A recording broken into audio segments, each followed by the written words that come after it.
Irish eyes are smiling. Sure, it's like a morning spring in the lilt of Irish laughter.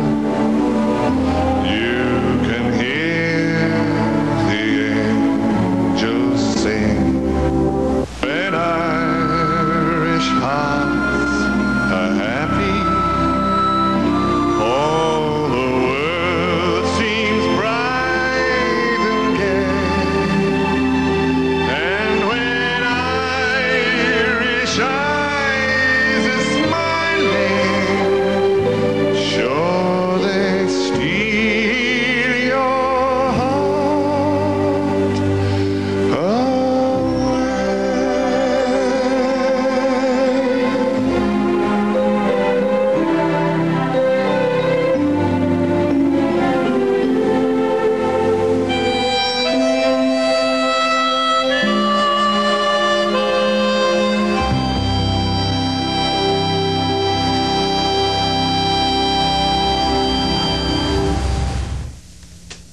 Hey, I thought I saw double there for just a moment. Strange things are happening in Portage here, and Wally McCormick's going to tell you all about it tonight because, at great personal expense, I've flown in one of my oldest and dearest friends, and we're going to talk about anything we desire to talk about, and if you listen closely, you might hear your name mentioned. Before we start, I want to share a thought with you that I like quite well. I think you'll agree it's thought-provoking. The person who smiles when everything goes wrong has already thought of someone he can blame it on. TJ, it's your fault. I want to apologize to TJ and Emmeline. I left the country in a hurry last week, and I forgot to call them and tell them that we were not going to have a live show. But I made up for it tonight. Instead of their usual $10, I gave them both $25 in Mexican money. My guest tonight is an old friend, a hotshot softball player. I use that term because only the hotshots get in the Indiana ASA Hall of Fame. And Marvin has recently been inducted, and I want to congratulate you and welcome to Wally's World. Thank you. I'd heard about your sojourn over the past week, and I was hoping you told Frankie Colensis when you ran into him last week, hi for me. Well, no, I approve of Frankie's action. One time we had a freshman tournament at Washington. The place is packed, Marv. We're at Johnny Barata's gym. There's about 3,000 spectators, and we got $15 a game. So I said, Frank, geez, look at this crowd. You could afford to pay us a little more. He said, we can't charge admission, Wally, because if we did, we'd have to put a guy on every window and every door in the school because they would come in free. No, I can't believe that, can you? No, I don't know. That sounds like Frankie. I think about a story similar to that. You and I have a common friend, actually a relative of mine that's an FBI agent. Who? An FBI agent who we won't mention. And yes. He happened to be in on the case with Frankie, and when Frankie ended up fleeing town, I went right to him. I said, it was after refereeing over to Chicago, that was one of the greatest places to go to the restaurant. He always had us over there. And I said, he ruined a good thing, but...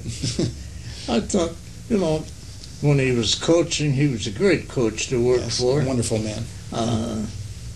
Get in with the wrong crowd, try to help everybody. His daughter played for Whiting, and I used to see Frank up in the top row of the bleachers by himself watching Felinas or something. She had a name about that. Well, we're not going to talk about Frank too much. I wish him well. I want to talk about Marv Allison. Were you born in Portage? No, well, we were kind of restricted back in those days. Right, I was born in Philadelphia, Pennsylvania. Actually, Trenton, New Jersey. That happened to be the closest hospital across the Delaware River. But it had a whole lot of influence on why I'm a U.S. history teacher today, because in Pennsylvania you're just surrounded by it. Yeah. You know, a afternoon field trip to us was Independence Hall, Philadelphia, and we'd be back at 3 in time for our parents to pick us up. And on my 13th birthday, I remember it happened to be, you can check this with the records, February 9th, 1964. It was the first day that the Beatles appeared in America on the Ed Sullivan Show. My dad was transferred to U.S. Steel in Gary. He was a firefighter at Fairless Works in Pennsylvania. And when they initially offered him the job, he didn't want to move his family. He was close to 50. And so he turned them down, and the next day U.S. Steel, in their infinite wisdom, fired him from that job and offered him the Gary job again, and we made the trek out to Indiana, and the rest is history. Now, is your mother gone also? My mom passed away just this past spring in May. Yeah, in fact, I didn't get to make our Calumet officials banquet because that was the day of the funeral. Right, I remember that now. Well, I'll never forget either one of them. Particularly your mother, a nice, quiet lady. But they would come, Marv, to Woodland Park with their lawn chairs, and always were cheerful and very nice to me, and I liked them both. Had a very humbling effect on all 8 of us. Yeah. Now, you graduated from Portage with my son Kevin, I think. Played on the same baseball team with Kevin, yeah. 1969. We're going to have a big reunion here in October. Mm-hmm. Kevin and I just went fishing up at Rainy Lake last week. He and his brother Paul decided that Dad should have one last fling. Now, Marvin, I'm not going to tell you about the big ones I caught, but I lost more lures. I broke more lines. I've lost touch with these fish. The Canadians, you can keep 2. And if they're, a northern is longer than 27 inches, I think, you have to throw them back. Every one we caught was 32, 34, 36. Now, here's a 3-foot northern. You don't like to throw those back. No, although I don't know whether this is one of your fish stories or not, but I've heard about you losing the lures up there and so forth. Supposedly that you're a little on probation because of polluting the lake because of the high metal content in Well, it. it was Kevin's fault. Well, we had a blast, and my granddaughter Cindy went along and did the cooking and caught more bass, and she's a pistolhead girl. Mm-hmm. But I want to talk more. You went down to Ball State, and did you have a scholarship, or you?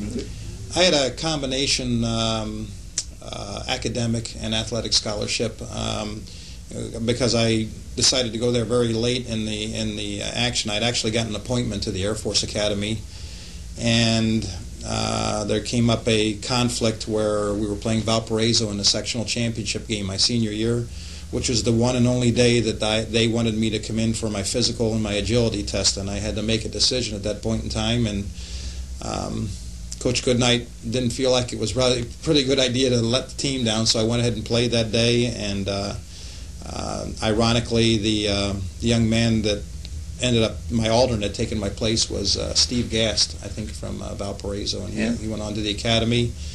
And interestingly enough, I didn't find out till my dad passed away that he had wrote a letter to the academy, and because he never said anything to me, and financially it was very strapping for me to go to college all of a sudden when I was going to have an education paid for at the Air Force Academy. And it was a very terse letter he wrote to them, said to the effect that he felt that it was more their loss than our families. And you know how my dad was. He didn't really express a lot of emotion while he was alive, but it meant a lot to me when I came across that letter. He was a fun guy. Well, Marv, in everyone's life, like Yogi Berra said, come to a fork in the road, take it. We look back, what would have happened if I'd have done this or done that? Don't take any guilt trips about that. You made the choice that my generation would have made. We would rather play ball than anything else. Right, and I really don't have any regrets about that. I actually realize who's in control of everything that's going on down here, and it was his will, and I can accept that. Yeah. Well, you realized that long before I did. I thought I was in charge. I think he does have a WM shirt on. Somebody told me. I've been having so. I always told you guys when I'm umpiring, you're in Wally's world, and I probably enjoyed it, Marv, more than you guys did. But you played. We used to have some terrific softball tournaments out here. Go all day long. Chucky Tomes was the master in charge of Woodland Park. I think you were playing with East Gary or. Actually, Bruce Thorne was the one that probably got me started first in 12-inch softball, and then I moved on to Rich Hiller and the Cox boys, and they were Zayners and then McDonald's. And you're right. I'm not sure that putting on the tournament wasn't more fun than actually playing in it. In fact, I'll probably get a little bit misty thinking about Jerry Karstens coming over from Michigan City and working that tournament, and Tom Malone, and all you guys. And it seemed like you guys got pretty excited about it too to come out there. It was a way of life with us. Anderson used to put Jerry and I down in the south end. Just forget all about us. About 8 hours later, hey, how about sending a hot dog down there? Right. I'm sure they made up for it by sending one of the Cox wives down there. Oh, wow. So that probably helped a little. I'm 85 and I still... No, we're not going to go there. But those were great tournaments. I brought those wimps in from Chicago. We had to weigh their bats and so on, so I couldn't even lift them. Yeah, we finally convinced them. I think the last year we finally put the gloves on. They were beating us without the gloves, which was a little embarrassing. Benton Harbor. Right. They had a nice team. Yeah, Automotive Electric. But what was it, Bud's Bar or East Gary Concrete, or who was it? It started out as Bud's Bar, and then Dick Halber, whose son is getting to be a legend in this area. He coaches Lake Central's girls softball team, and I think he has about. And I remember him running around basically in diapers. At that tournament. He probably wouldn't be happy about me saying that, but he owned or franchised about 10 or 12 McDonald's in this area, and he took over as sponsor and very generous and got us playing more statewide. Also, we were playing locally up to that point in time, and got us a little exposure.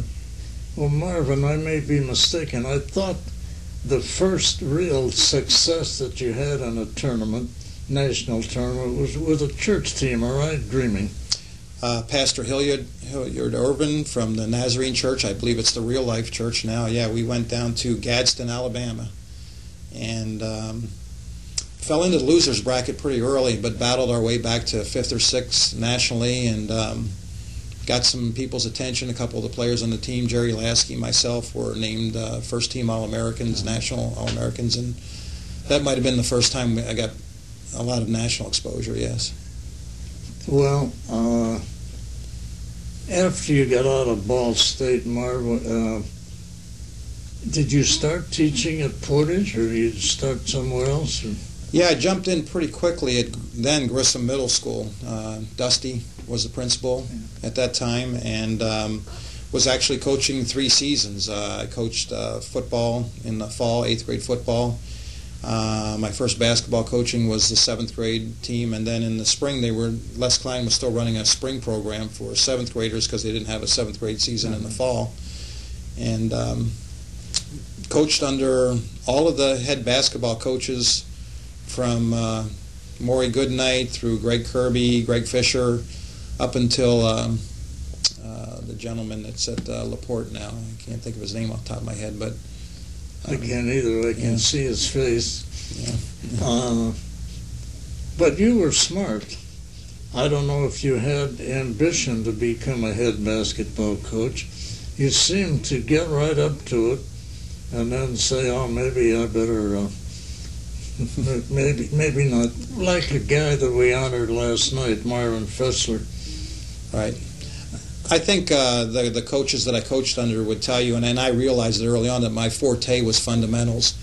And as an assistant, that's an important thing. And I was pretty good at preparing kids at the lower level or the JV level to play varsity basketball, and I knew that was my strength.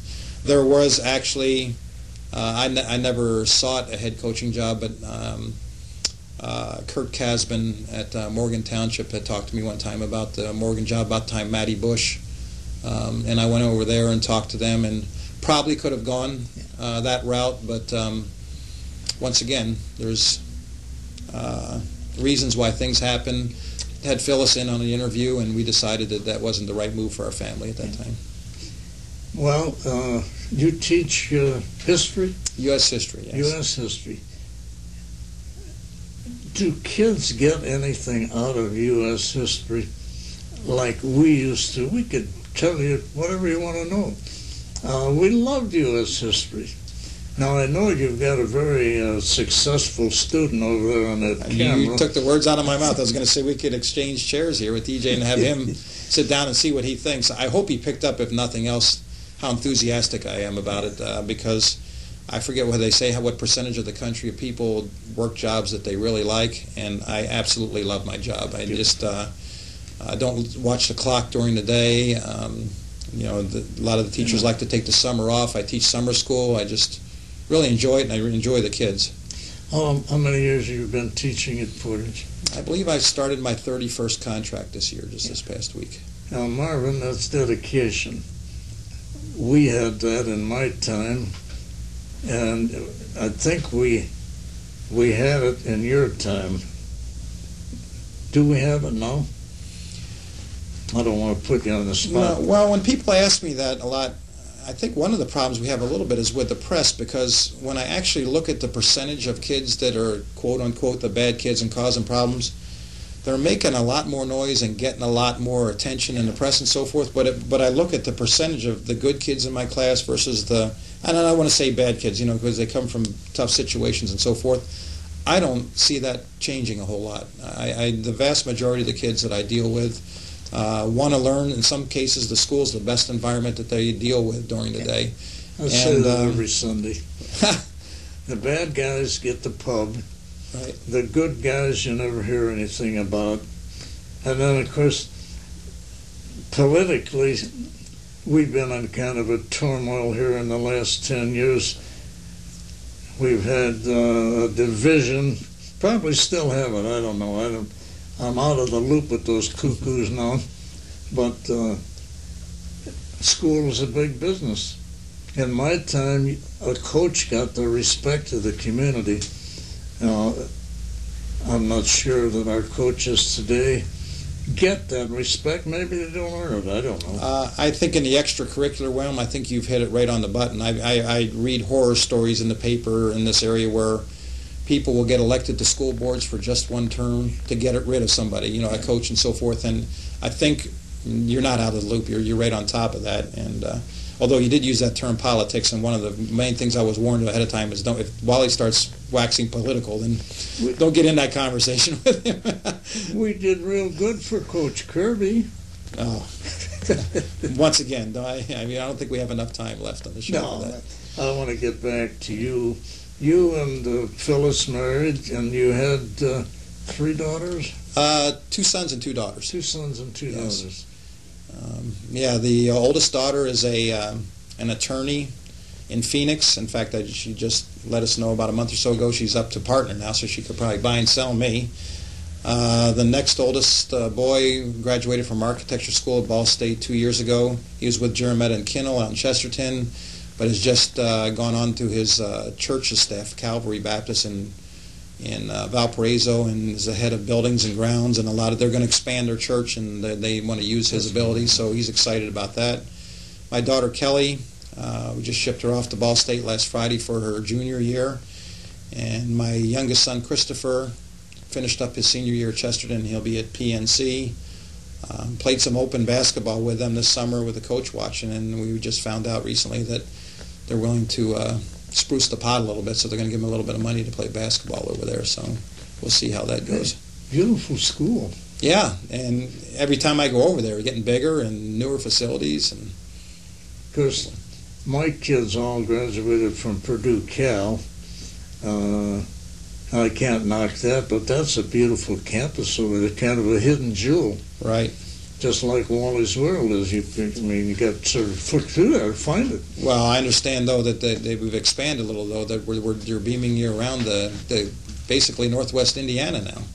Yeah, and I signed a pretty good contract with ESPN.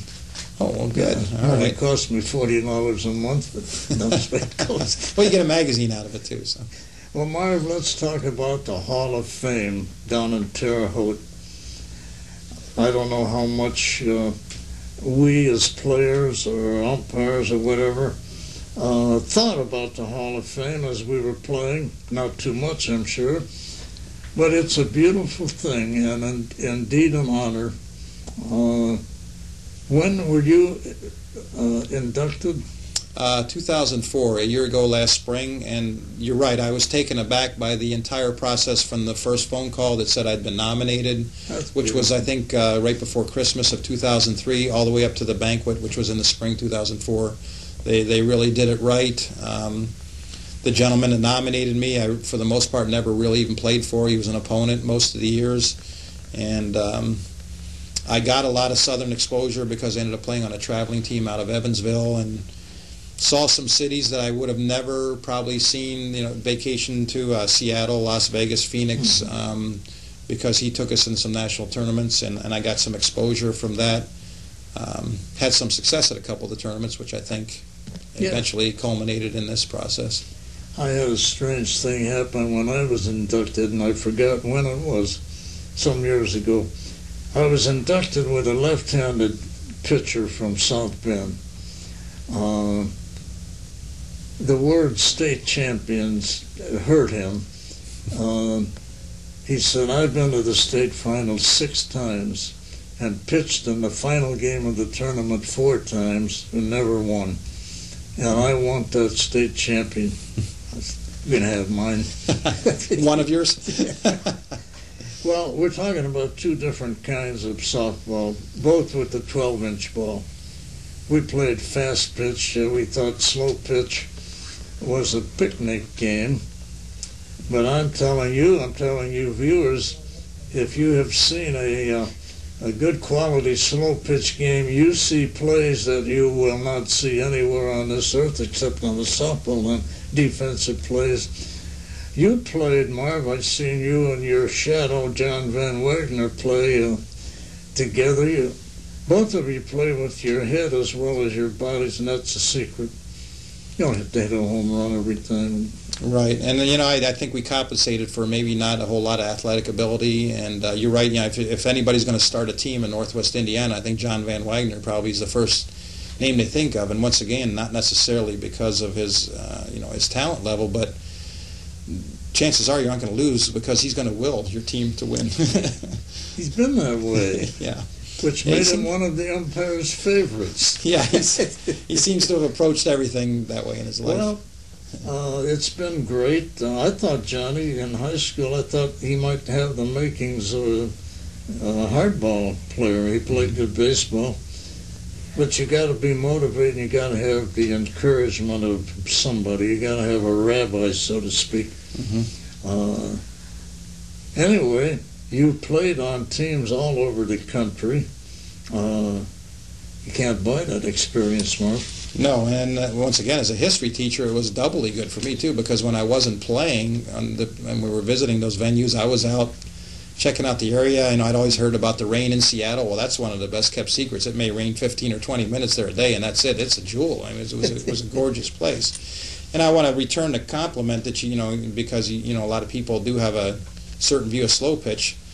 I was involved in a couple fast pitch situations, and I have a real appreciation for what you went through because an all-star team was picked to play against the King in his court one year out at Hobart, and